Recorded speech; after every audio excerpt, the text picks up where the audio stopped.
നമസ്കാരം, കർമ്മ ന്യൂസിലേക്ക് സ്വാഗതം. 6 വർഷക്കാലമായി എവിടെയെന്നറിയാത്ത ജസ്നയുടെ തിരോധാനത്തെക്കുറിച്ച് CBIയുടെ തുടരന്വേഷണത്തിൽ എന്തെങ്കിലും തുമ്പ് ലഭിക്കുമെന്ന പ്രതീക്ഷയിലാണ് ജസ്നയുടെ കുടുംബം. കഴിഞ്ഞ ദിവസമാണ് കുടുംബത്തിൻ്റെ പിതാവിൻ്റെ ആവശ്യം പരിഗണിച്ച് കേസിൽ തുടരന്വേഷണത്തിന് തിരുവനന്തപുരം CJM കോടതി ഉത്തരവിട്ടത്. 2018 മാർച്ചിലാണ് ജസ്ന എന്ന പെൺകുട്ടി പത്തനംതിട്ട കുരോപ്പടിയിൽ നിന്നും കാണാതാകുന്നത്. ഒരു ബന്ധുവീട്ടിലേക്ക് പോകുന്നുവെന്ന് പറഞ്ഞ് വീട്ടിൽ നിന്നിറങ്ങിയ ജസ്നയുടെ തിരോധാനം സംഭവിക്കുകയായിരുന്നു. പിന്നീട് 6 വർഷക്കാലം വിവിധ അന്വേഷണ സംഘങ്ങൾ അന്വേഷണം നടത്തിയിട്ടും ജസ്ന എന്ന പെൺകുട്ടിക്ക് എന്തു സംഭവിച്ചു എന്ന് കണ്ടെത്താനായില്ല. തൻ്റെ മകളുടെ തിരോധാനത്തിന് പിന്നാലെ മകളെ കണ്ടെത്തുന്നതിനുള്ള നിയമ പോരാട്ടം ആരംഭിക്കുകയായിരുന്നു ജസ്നയുടെ പിതാവ് ജെയിംസ്. ആദ്യം കേരള പോലീസ് അന്വേഷിച്ചു, പിന്നീട് ക്രൈംബ്രാഞ്ച് അന്വേഷിച്ചു. ഒടുവിൽ തുമ്പൊന്നും ലഭിക്കാത്ത സാഹചര്യത്തിൽ ഇന്ത്യയിൽ തന്നെ ഏറ്റവും മികച്ച അന്വേഷണ ഏജൻസിയായ CBIക്ക് അന്വേഷണം കൈമാറുകയായിരുന്നു. CBI സംഘം വർഷങ്ങൾ നീണ്ട അന്വേഷണത്തിനൊടുവിൽ ജസ്നയുടെ തിരോധാനം സംബന്ധിച്ച് ഒന്നും കണ്ടെത്താനായില്ലെന്നും ജസ്നയ്ക്ക് എന്ത് സംഭവിച്ചു എന്ന് അറിയില്ലെന്നും അതുകൊണ്ട് തന്നെ ഈ കേസുമായി അന്വേഷണം മുന്നോട്ട് പോകാനാകില്ല എന്നും കാണിച്ചുകൊണ്ട് കോടതിയിൽ ക്ലോഷർ റിപ്പോർട്ട് സമർപ്പിക്കുകയായിരുന്നു. ഇതിനെയാണ് ജസ്നയുടെ പിതാവ് എതിർത്തത്. ജസ്നയുടെ പിതാവ് പറയുന്ന കാര്യങ്ങളിൽ വളരെ കൃത്യമായ തെളിവുകളുണ്ട്. അതായത് ജസ്നയ്ക്ക് സംഭവിച്ച കാര്യങ്ങളെക്കുറിച്ച് കൃത്യമായ ചില വിവരണങ്ങൾ CBI സംഘത്തിന് നൽകിയിരുന്നു. എന്നാൽ ആ ഭാഗത്തേക്കൊന്നും അന്വേഷണം നീണ്ടുപോയില്ല. CBIക്ക് തെറ്റുപറ്റിയെന്നല്ല, മറിച്ച് CBIയെ ശരിയാവണ്ണം അന്വേഷിക്കാൻ ആരൊക്കെയോ സമ്മതിച്ചില്ല. CBIയുടെ അന്വേഷണത്തെ വഴിതിരിച്ചുവിടാൻ ബോധപൂർവമായ ശ്രമം നടന്നു. ഇത് കൃത്യമായി ജെയിംസ് കോടതിയിൽ ബോധിപ്പിച്ചു. സമാന്തരമായൊരു അന്വേഷണം പിതാവായ ജെയിംസ് ഇക്കാര്യത്തിൽ നടത്തിയിരുന്നു. തൻ്റെ സമാന്തരമായ അന്വേഷണത്തിൽ കണ്ടെത്തിയ പല സംശയങ്ങളെക്കുറിച്ചും CBIയോട് അദ്ദേഹം പറയുകയും ചെയ്തിരുന്നു. അതിന് സംബന്ധിച്ച തെളിവുകളും CBIക്ക് നൽകിയിരുന്നു. എന്നാൽ ആ ഭാഗത്തേക്കൊന്നും CBIയുടെ അന്വേഷണം മുന്നോട്ട് പോയില്ല. ജെയിംസ് നൽകിയ തെളിവുകൾ പരിഗണിച്ച കോടതി അത്തരം കാര്യങ്ങൾ പരിശോധിച്ചോ എന്നറിയാൻ വേണ്ടി CBIയോട് കേസ് ഡയറി ഹാജരാക്കാൻ പറഞ്ഞു. ഒടുവിൽ CBI സംഘത്തിന് കേസ് ഡയറി ഹാജരാക്കേണ്ടി വന്നു. അപ്പോഴും ജെയിംസ് പറഞ്ഞ കാര്യങ്ങൾ യഥാർത്ഥമാണെന്നും സത്യമാണെന്നും കോടതിക്ക് ബോധ്യപ്പെട്ടു. തുടർന്ന് ഇക്കാര്യത്തിലൊരു തുടരന്വേഷണത്തിന് സാധ്യതയുണ്ടോ എന്ന ചോദ്യമാണ് CBIയോട് കോടതി ഉന്നയിച്ചത്. ഈ കേസിൽ തുടരന്വേഷണമാകാമെന്ന് CBI കോടതിയിൽ അറിയിച്ചതോടുകൂടി ഒരച്ഛൻ്റെ മാസങ്ങൾ വർഷങ്ങൾ നീണ്ട നിയമ പോരാട്ടത്തിന് ഒരു ഫലം കാണുകയായിരുന്നു. വളരെ ഗൗരവമുള്ളൊരു കേസാണ് ജസ്നയുടെ തിരോധാന കേസ്. നിരവധി ഊഹാപോഹങ്ങൾ, നിരവധി നിഗമനങ്ങൾ, നിരവധി വാർത്തകൾ ആയി മാറിയ ഒരു സംഭവം. 2018 മാർച്ചിൽ ബന്ധുവീട്ടിലേക്ക് പോകുന്നു എന്ന് പറഞ്ഞ് പത്തനംതിട്ട കുരോപ്പടിയിൽ നിന്നും ഇറങ്ങിയ ജസ്ന കുറേ ദൂരം വരെ യാത്ര ചെയ്തതിൻ്റെ CCTV ദൃശ്യങ്ങൾ പിന്നീട് CBI സംഘത്തിനെ കണ്ടെത്തി. എന്നാൽ പിന്നീട് ജസ്നയെക്കുറിച്ച് ഒരു വിവരവും ലഭിച്ചില്ല. ഇതിനിടയിൽ ജസ്നയുടെ തിരോധാനം സംബന്ധിച്ച പല കഥകൾ ഇറങ്ങി. പല അന്വേഷണ സംഘങ്ങൾ അന്വേഷിച്ചപ്പോൾ പല കഥകളും പുറത്തു വന്നു. അതിൽ പ്രധാനമായത് ജസ്ന ഇസ്ലാം മതം സ്വീകരിച്ചുവെന്നും സിറിയയിലേക്ക് കടത്തപ്പെട്ടുവെന്നുമാണ്. മറ്റൊരു കഥ, ജസ്ന ഇസ്ലാം മതം സ്വീകരിച്ചു, അഹമ്മദാബാദിലോ മഹാരാഷ്ട്രയിലോ ഉള്ള ഒരു ചേരിയിൽ കഴിയുന്നു, 2-3 കുട്ടികളുടെ മാതാവായി കഴിഞ്ഞു എന്ന തരത്തിലുള്ള വാർത്തകളും പുറത്തു വന്നു. അതിനിടയിൽ അന്വേഷണ സംഘത്തിലുണ്ടായിരുന്ന മുൻ DGP ടോമിൻ ജെ തച്ചങ്കരിയുടേതായ ചില പ്രസ്താവനകൾ ഈ കേസുമായി ബന്ധപ്പെട്ട് വന്നത് കൂടുതൽ വിവാദമായി. അതായത് ടോമിൻ ജെ തച്ചങ്കരി ഒരിക്കൽ പറഞ്ഞത് ജസ്ന തങ്ങളുടെ കയ്യെത്തും ദൂരത്തുണ്ടായിരുന്നു. ജസ്ന എവിടെയുണ്ടെന്ന് കൃത്യമായി തിരിച്ചറിഞ്ഞ ശേഷം അന്വേഷണ സംഘം അവിടെ എത്തുന്നതിന് തൊട്ട് മുൻപ് ജസ്നയെ അവിടെ നിന്ന് മാറ്റുകയായിരുന്നു ചെയ്തത്.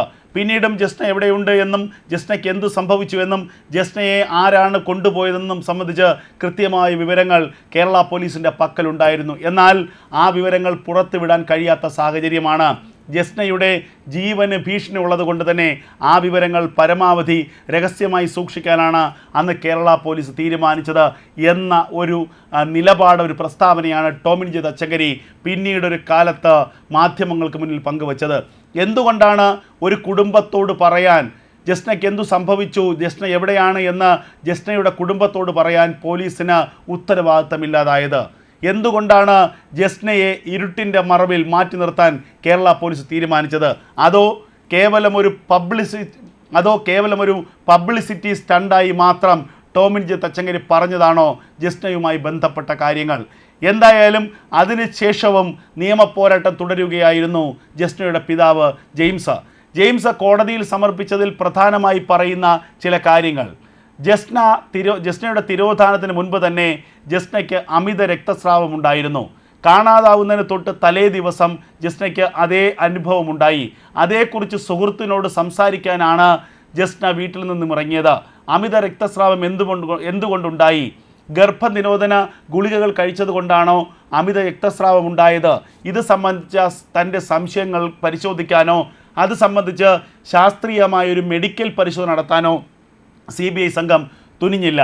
ജസ്ന നിരന്തരമായി വ്യാഴാഴ്ച തോറും മുണ്ടക്കയത്തെ ഒരു വ്യാഴാഴ്ച പ്രാർത്ഥനാലയത്തിലേക്ക് പോകുമായിരുന്നു.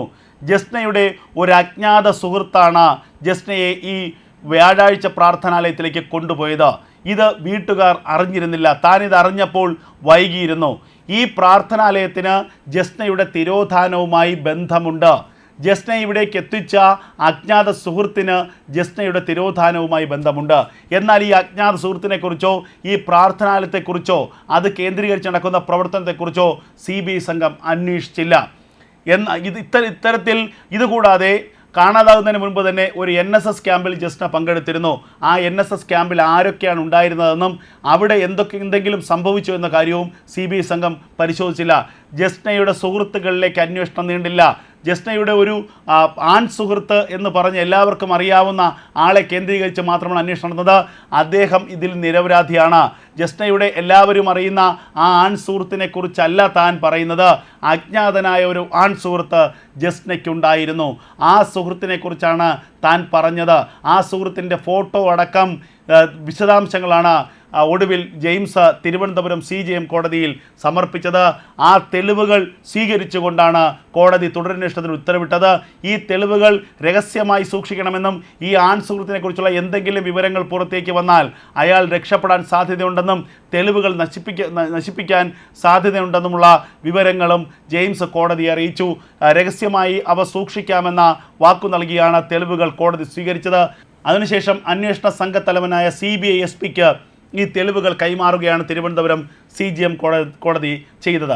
എന്തായാലും തുടരന്വേഷണത്തിൽ ജസ്നയ്ക്ക് എന്തു സംഭവിച്ചു എന്ന കേരള മനസാക്ഷിയുടെ ചോദ്യത്തിന് ഉത്തരം ലഭിക്കുമെന്ന് തന്നെയാണ് കുടുംബത്തിൻ്റെ പ്രതീക്ഷ.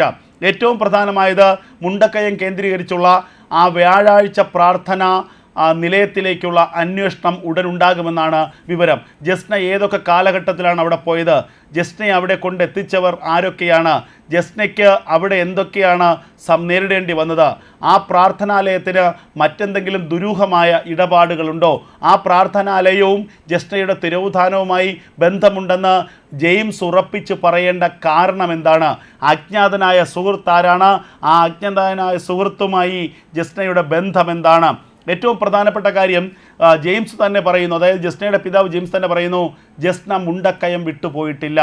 ജസ്ന മുണ്ടക്കയം വിട്ടുപോയി മറ്റൊരിടത്തേക്കും എത്തിയിട്ടില്ല. ജസ്നയുടെ മരണം സംഭവിച്ചിരിക്കുന്നു. ജസ്നയെ കൊലപ്പെടുത്തിയിരിക്കുന്നു. ജസ്ന ജീവിച്ചിരിപ്പില്ല. ജസ്നയ്ക്ക് അപായം സംഭവിച്ചു എന്ന വളരെ കൃത്യമായ ഒരു നിഗമനം തന്നെയാണ് ജസ്നയുടെ പിതാവ് ജെയിംസ് നടത്തുന്നത്. അതിനെ സാധൂകരിക്കുന്ന തെളിവുകൾ അദ്ദേഹത്തിൻ്റെ ഭാഗത്തുണ്ടായിരിക്കാം. അതാണ് അദ്ദേഹം ഇപ്പോൾ കോടതിയിൽ സമർപ്പിച്ചത്. എന്തായാലും അന്വേഷണ സംഘങ്ങൾ പോകാത്ത വഴികളിലൂടെ ഒരു പിതാവ് തൻ്റെ മകളെ തേടി നടത്തിയ യാത്രയുടെ ഫലമാണ് ഇപ്പോൾ ജസ്ന തിരോധന കേസിലെ CBIയുടെ തുടരന്വേഷണം. എന്തായാലും ജെയിംസ് നടത്തിയ പോരാട്ടത്തിന് ഫലമുണ്ടാകുമോ എന്നുള്ളതാണ് ഇനി കാത്തിരുന്ന് കാണേണ്ട കാര്യം.